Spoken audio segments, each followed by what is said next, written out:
The night before my daughter's wedding, she handed me an envelope and said, "Read it before you show up, or don't show up at all." I didn't open it in front of her. I waited until I was back in my truck, engine running, hands still smelling like engine grease from the boat I'd fixed that morning. Then I tore it open. 17 items, numbered, typed. Don't wear your work boots. Sit in the back, not at the family table. Don't talk to Jack's investors. Don't mention mom. Don't tell anyone what you used to do for a living. Item 17 was the one that stopped my hand cold. After tomorrow, it's probably best if we take some space, a long one. I sat in that truck for a long time. Didn't cry, didn't call her. Just read it twice more, folded it back along the same creases, and put it in my jacket pocket like it was something I needed to keep, not throw away. My name is Donald. I'm 71 years old. I spent 43 years fixing shrimp boat engines on the docks of Beaufort, South Carolina, the same docks my father worked before me. My hands are cracked in places that don't heal right anymore. I drive a Ford with more rust than paint. I raised my daughter Courtney alone after her mother died, worked doubles so she could go to college, never once asked her for anything back. And her fiancé, Jack, decided within the first 5 minutes of meeting me that I was something to be managed, not a father, a liability. I remember that lunch back in the spring. Jack ordered for the table without asking, talked over me twice, called me the old fisherman to the waiter like it was a punchline, told Courtney right in front of me that he wanted the wedding to feel elevated, his word, and that maybe I should sit somewhere I wouldn't stick out. I said nothing then either. Some men you can read in 30 seconds. Jack was one of them. Charming to a room, cold to the one person in it who didn't have anything he wanted. I'd fixed enough engines in my life to know the difference between something running clean and something just sounding like it was. What Jack didn't know, what Courtney didn't know because I never told her, never saw the need, is that the dock his big waterfront project depended on, the one his company had spent 2 years quietly buying up lease by lease from every old shrimper in this town, had one holdout left, me. Since 1998, I've held the lease on the last stretch of working dock at the north end of the harbor. Never sold, never even mentioned it to my own daughter. It wasn't a secret I was keeping to hurt anyone. I just never thought it mattered to who I was. A man doesn't lead with what he owns. He leads with what he does. But sitting in that truck, reading item 17 for the 3rd time, something in me went quiet in a way it hadn't been quiet before. I started the engine, didn't drive home, drove to Patrick's place instead, my lawyer, my oldest friend, 31 years of Wednesday morning coffee between us. He opened the door in his robe, took one look at my face and said, "Who died?" "Nobody," I said. "Get dressed. I need you to pull the dock file." He blinked at me. "Tonight? Donald, it's 10 o'clock. Your daughter's wedding is tomorrow." I know what tomorrow is. That's exactly why I need it tonight. I didn't raise my voice. I didn't explain the whole list, not yet. I just handed him the envelope and watched his face change while he read it, the same way mine had.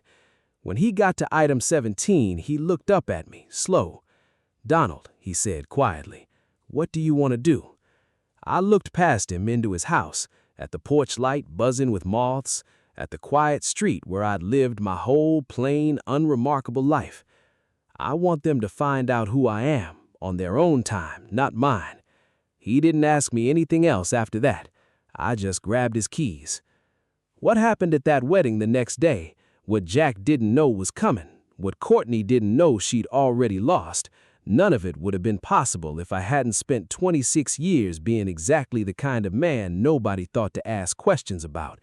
They were about to find out that quiet isn't the same as small. If you've ever been handed a list like that, told to shrink yourself down for someone else's comfort, tell me in the comments where you're watching from tonight. I want to know who's still here with me. Patrick's kitchen table was covered in paper by midnight. Deeds, lease agreements, county filings going back years. He'd pulled all of it from a storage box in his garage, the kind of file a man keeps but never expects to open again. "You want the short version or the real version?" he asked. "Real version," I said. He slid a folder across to me. Jack's company, Harbor Point Development, has been buying up shrimp dock leases along the North Harbor since about 2 years back, quietly, through 3 different shell names so nobody connected it to one buyer. Every old-timer who leased dock space sold out. Theo told me some of them didn't even know who they were really selling to. Theo? I hadn't talked to him in a few weeks. We used to split a thermos of coffee most mornings before the boats went out, back when there was still enough boats left to make that worth doing. Every lease but yours, Patrick said. I sat back in the chair. How much is he trying to build? He's 140 units, marina, restaurants, the whole waterfront redone. He tapped the folder. Your strip of dock sits directly in the middle of the access road they need. Without it, the project doesn't get permitted. Simple as that. I thought about the mornings I'd spent on that dock as a boy, holding a wrench nearly as long as my arm while my father explained an engine to me like it was scripture. I thought about the check I signed 26 years ago to keep that lease in my name instead of selling it off like everybody else did when the shrimping money dried up. I never told Courtney any of that. She grew up thinking her father just fixed boats for other men. She never asked why. I never explained. Some things you don't explain to a kid. You just let them think you're smaller than you are, because it's easier on both of you. Why didn't you ever tell her? Patrick asked, like he'd read my mind. Because she never asked what I was worth, I said. She only ever asked what I embarrassed her with. He didn't say anything to that, just poured 2 more coffees and let it sit. Around 1 in the morning, my phone buzzed. Theo. You up? Need to tell you something before tomorrow. I called him back. His voice was low, like he was standing somewhere he didn't want overheard. Jack had people out at the North Dock Thursday, surveyors, taking measurements like they already own it. My jaw tightened. That land isn't his. I know that. You know that. A pause. But Donald, I heard something else. Naomi, the woman that runs his investor side, she was on the phone in the parking lot at the marina office. I wasn't trying to listen, I was just close. She said something about announcing the deal at the wedding tomorrow. Said it in front of the investors would guarantee the vote. I felt something go cold and still in my chest. He's going to announce a 140-unit deal at my daughter's wedding on land he doesn't have, I said slowly. Sounds like it, Theo said. You gonna say something? I looked at the folder in front of me, the original 1998 lease, my signature faded but still legible at the bottom. Still good, still mine. No, I said. I'm going to let him say it first. Patrick looked up sharp when I hung up. Donald, if he announces that deal in front of investors and it's not his to announce, then everyone in that room finds out exactly what he doesn't have and exactly who does. Patrick was quiet a moment, turning his pen over in his hand the way he does when he's already 3 steps ahead in his head. If we file a formal objection the moment he makes that announcement, it's not just embarrassing for him. It's the kind of thing that shows up in front of his own investors as fraud on the spot. That's not a slow burn, Donald. That's a public one. I know, I said. You sure you want that? At your daughter's wedding? I thought about item 17 sitting folded in my jacket pocket. Take some space, a long one. She already told me where I stand, I said. Tomorrow, I'm just going to let everybody else find out too. I drove home a little after 2 in the morning. The house was dark and quiet, same as it had been since Margaret passed 4 years back. I laid my suit out on the bed, the one good suit I owned, navy, bought for her funeral and never worn since, and I sat on the edge of the mattress a long time before I finally turned off the light. I didn't sleep more than an hour, kept thinking about the last thing Theo said before we hung up. Donald, one more thing. Naomi said something else on that call. Said if the vote doesn't go through tomorrow, Jack's already leveraged everything he owns. Everything. House, savings, his father's company stock. I lay in the dark, turning that over. If the deal collapsed tomorrow, Jack wasn't just going to be embarrassed. He was going to lose everything he had. The wedding was at the old Beaufort Riverfront Hall, the kind of place with white tents and string lights strung over the water. I got there 40 minutes early, same as I do everything, wearing my one navy suit and boots I'd actually shined for the first time in years. A young woman in a headset stopped me at the main entrance before I got 2 steps in. "Are you with the wedding party?" "I'm father of the bride," I said. She checked her clipboard, then gave me a look I recognized, the kind people give you when they've been told something about you before they ever met you. "Family's being seated through the side entrance today. This way." I didn't argue.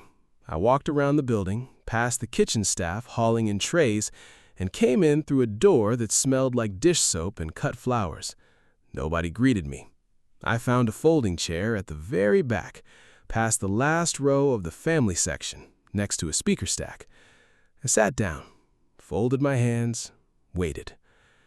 Jack found me there about 20 minutes later, straightening his jacket, barely glancing my way. "Donald, glad you could make it," he said it. The way a man says something to a stranger he's decided doesn't need real attention. "You're all set back here?" "I'm fine," I said. "Good." He was already looking past me, scanning the crowd for someone more important. "Big day. Lot riding on it." He had no idea how right he was. The ceremony went the way ceremonies go. I watched my daughter walk down that aisle in her mother's veil, and for about 4 minutes, none of the list mattered. None of it. She looked like Margaret. She looked happy. I let myself have that 4 minutes clean, without anything else in it. Then came the reception, and with it, the toasts. Jack stood up with a champagne glass in hand, tapped it twice, and the room went quiet.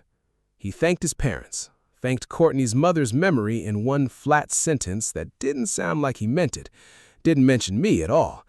Then his voice shifted into something bigger, something rehearsed for an audience of people in suits I didn't recognize, the investors, seated up front, closer to the happy couple than I was. "I also want to use tonight," Jack said, smiling out at them, "to make an announcement I've been sitting on for months. Harbor Point Development is moving forward on the North Harbor waterfront project. 140 units, full marina redevelopment. We finalized the land acquisition this week." Applause, glasses raised, Courtney beaming beside him, not understanding yet what she was clapping for. I stood up from my folding chair in the back. Nobody was looking at me. That's the thing about being made invisible. People forget you're capable of moving. I walked forward, past the last row, past the family section, until I was close enough for Jack to see me over the heads of his investors. He caught my eye mid-sentence and faltered, just slightly, the way a man does when something's wrong, but he can't place what yet. "Jack," I said, loud enough for the front rows to hear, "before you finalize that acquisition, you might want to check who holds the North Dock lease." The room didn't go dead silent all at once. It went silent in pieces, table by table, as people realized something was happening that wasn't in the program. "Donald," Jack said, forcing a laugh, "this isn't the time."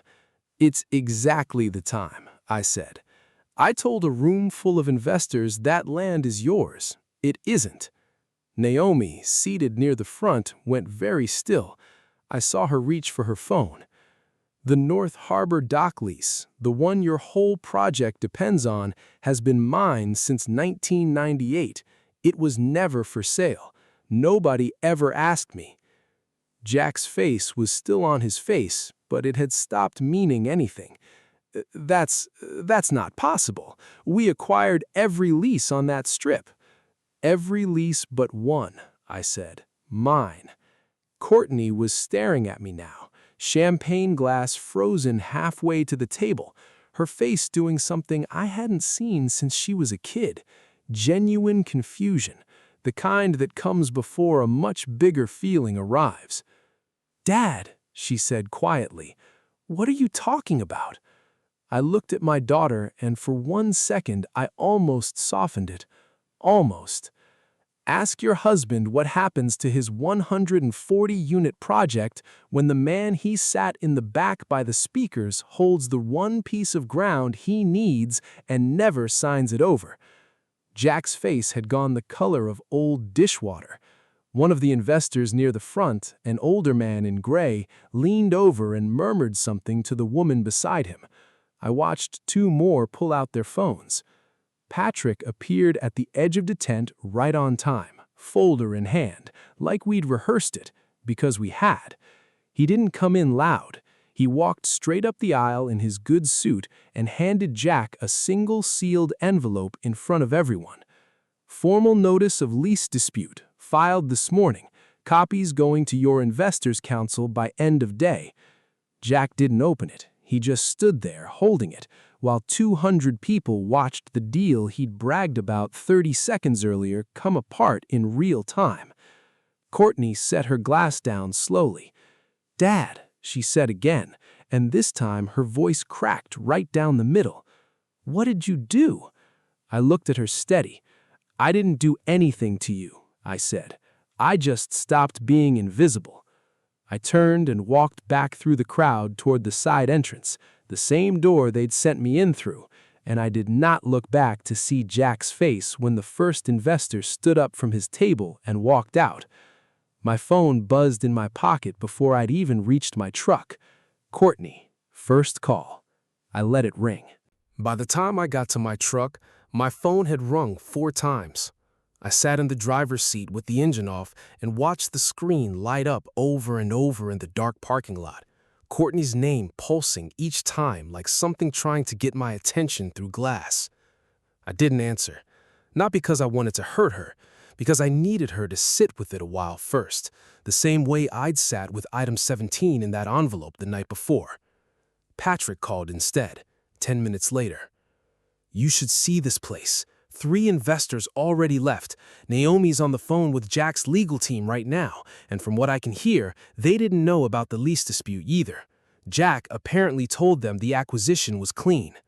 "It was never clean," I said. "He just never asked the right question." "There's more," Patrick said. "I talked to the investors' council before I left. Jack's put nearly everything he owns into this deal as collateral: house, personal accounts, even shares in his father's company. If the merger with the Marina Group falls through because the land isn't secured, he's not just losing a project, Donald, he's losing all of it." I sat with that a moment, looking out at the dark water past the parking lot. "Did you know that when you drafted the notice?" I asked. "I knew enough," Patrick said. "I didn't build the trap, Donald. He built it himself. You just didn't hand him the last piece he needed." My phone buzzed again. Courtney, call number 9. I finally picked it up. "Dad!" Her voice was raw, thinner than I'd heard it in years. "Where are you? Everyone's asking where you went. Jack is... Dad, he's not okay. Naomi's yelling at him in the parking lot. His dad had to sit down. What did you do?" "I told the truth," I said. "That's all." "You embarrassed him in front of 200 people at our wedding." "He embarrassed himself the second he stood up and lied to a room full of investors about land he didn't own.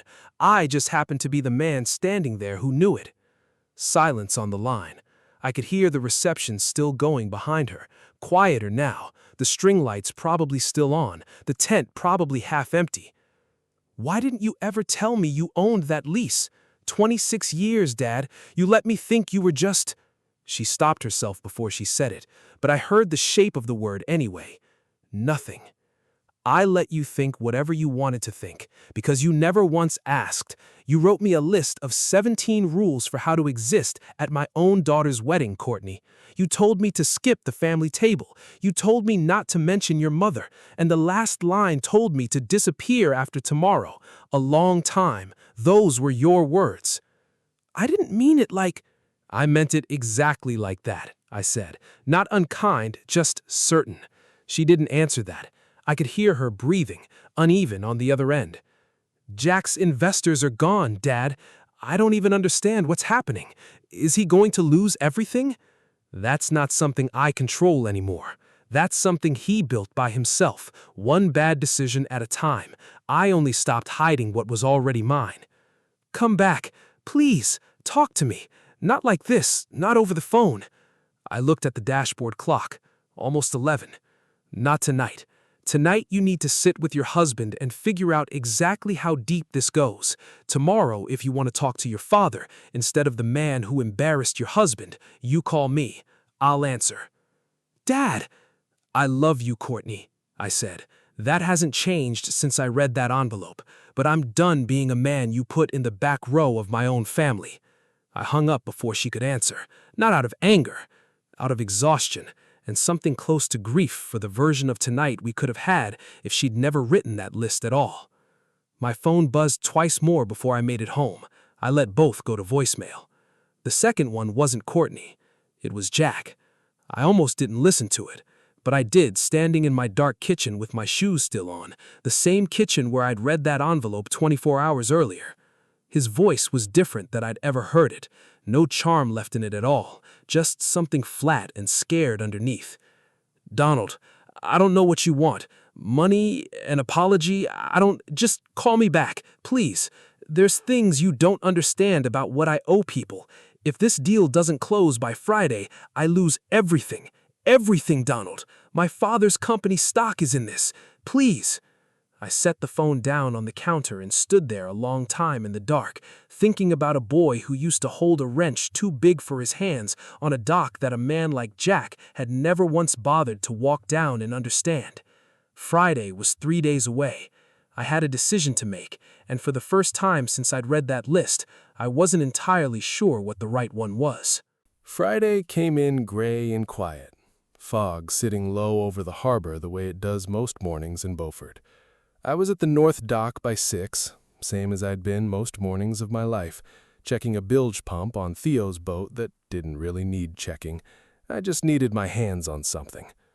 Patrick called at 7. Jack's team reached out again, he said, formal this time, through counsel. They're asking if there's any arrangement you'd consider, a buyout, a lease extension, anything that lets the deal close before the investors pull out completely. What's Jack saying himself? I asked. Not his lawyers. Him. He wants to meet. Today. Alone, if you'll do it. I looked out at the water, gray and flat and going nowhere in a hurry. Where? He said wherever you want. Here, I said. The dock. He can come see what he was actually trying to buy.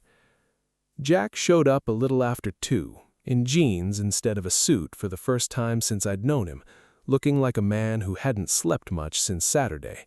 He stood at the edge of the dock a moment before he said anything, looking at the boats, the peeling paint on the bait shop, like he was seeing the place for the first time instead of the 4th. I never actually walked down here, he admitted. 2 years planning this project, and I never once came and looked at what I was buying. I know, that's usually how men like you lose.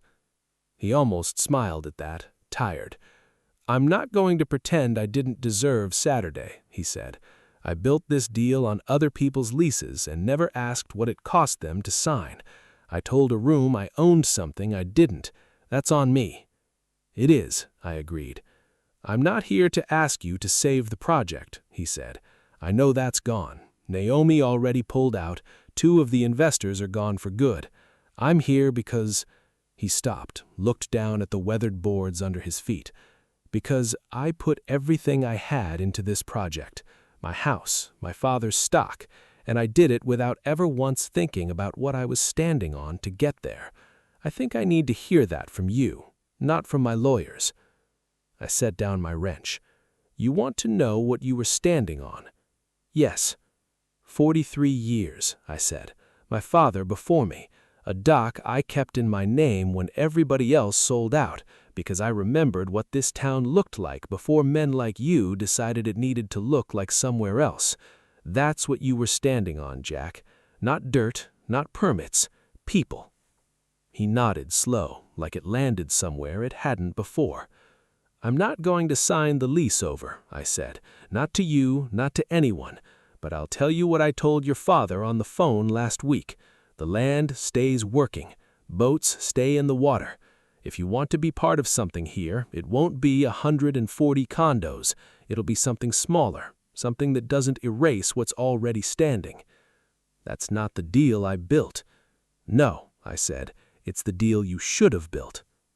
He left without another word, but he shook my hand before he went, and it wasn't the quick, distracted grip from that restaurant back in May. It held. Courtney came by that evening, alone, in jeans, no makeup, looking more like the girl who used to run barefoot down this same dock than the woman who'd handed me an envelope 4 days earlier. She stood at the end of the pier a long time before she spoke. "Jack told me what you said to him, about the land staying working. It's the only offer that was ever on the table," I said. She looked out at the water. "I read the list again last night, all 17 items. I couldn't believe I wrote some of it. Sit in the back, don't mention Mom." Her voice caught.